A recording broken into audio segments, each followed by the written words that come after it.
A great joy and a great honor to be here, and thank you so much to the United Nations, to the European Union, and to KAICIID for having the courageous commitment to bring us all here.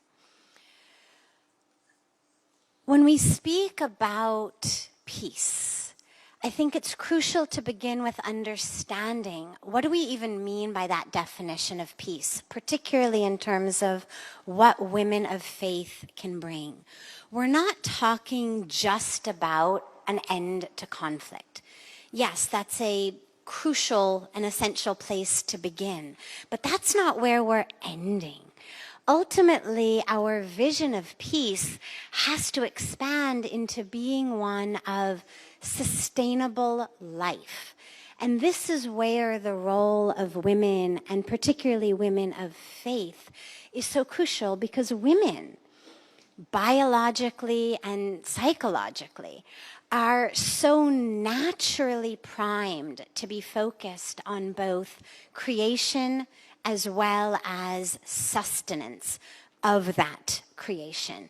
And as we're talking about the peace building, for us, that's really crucial, because what we know just statistically is that if you take the number of people who perish every year due to violence, particularly due to religious violence, due to war, but actually due to all forms of violence, and you add them together, the number still pales in comparison to the number of people who are dying simply due to lack of clean water and sanitation. So for us, that is a very crucial element to building of a sustainable society. For women of faith, that transformation that we can bring as we talk about women as agents of transformation. Again, it's not just a transformation from conflict to lack of conflict, but it's actually a transformation in how we think about the other, and how we see the other, and how we see children of the other. And women are, and particularly women of faith, truly able to see that not only children of their womb, but all of the children of the world are ours. And I know in India, in the Hindu tradition, we don't have time here, but there's so many teachings and prayers and mantras that emphasize over and over again the oneness of creation and the divinity of creation. And that is really the foundation and the framework from which we move into the aspect of peace building for all. Just very quickly, aware of our time, as we speak about the importance of the role of women, particularly women of faith, particularly in doing this work of peace building and reconciliation, what we've seen is that they play a very, very unique role, because women are, and I'm just going to list them quickly, women are listeners. We're able in an almost innate and inherent way to create and hold space. And in a lot of times of conflict, simply being heard is actually what people need so desperately. We are also natural conveners and connectors. Bringing people together in one place, on one platform, is something that comes very, very easily and very naturally to women, and especially to women of faith. Women also tend to be natural sacrificers. For women to sacrifice for their children and for their family is something that is an every hour, every day aspect of life.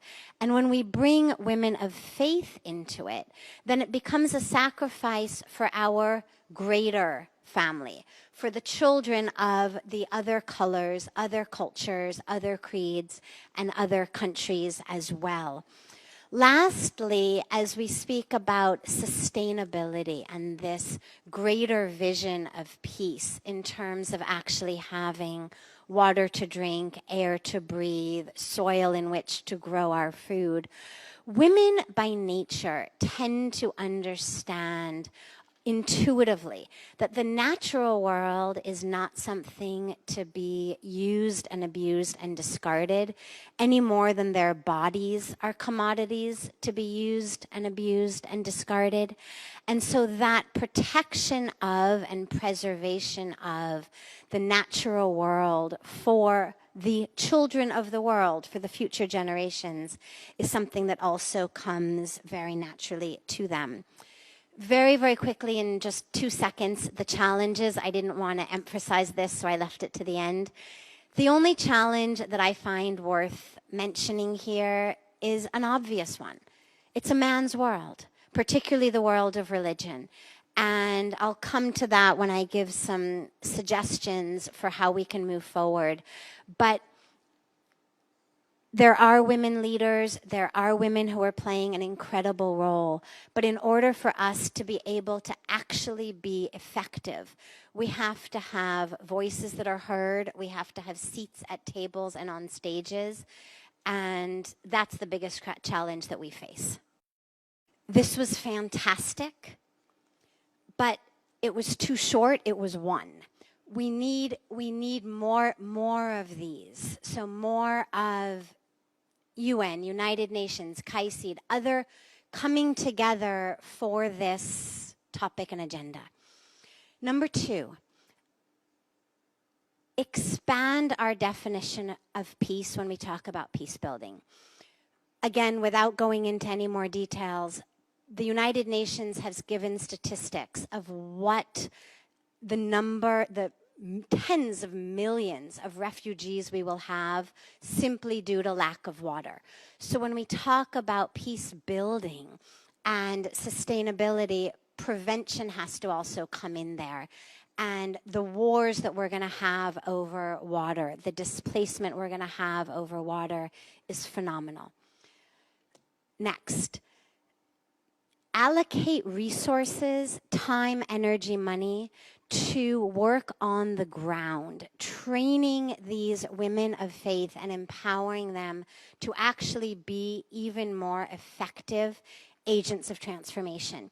If we took a tiny percentage of the money that is used on security internationally by our governments and used it to train and empower the women on the ground, we would have a much safer and more secure world. Last, this is for the organizations present here and all of the organizations that we are part of. It's wonderful to have women's wings. It's wonderful to have separate programs for women. It's wonderful to have all of that, but not to the exclusion of including women in your main event, on your main stages, on your main boards. Too frequently what we see is, oh, this is the women's wing or the women's program or the women's stage. And that's great, let's have it, but let's not have it as something instead of having women on the main boards as part of the main programs and part of the main events. We're 50% of the population and should be 50% of all of these initiatives and programs and boards and tables and stages. Thank you. Thank you.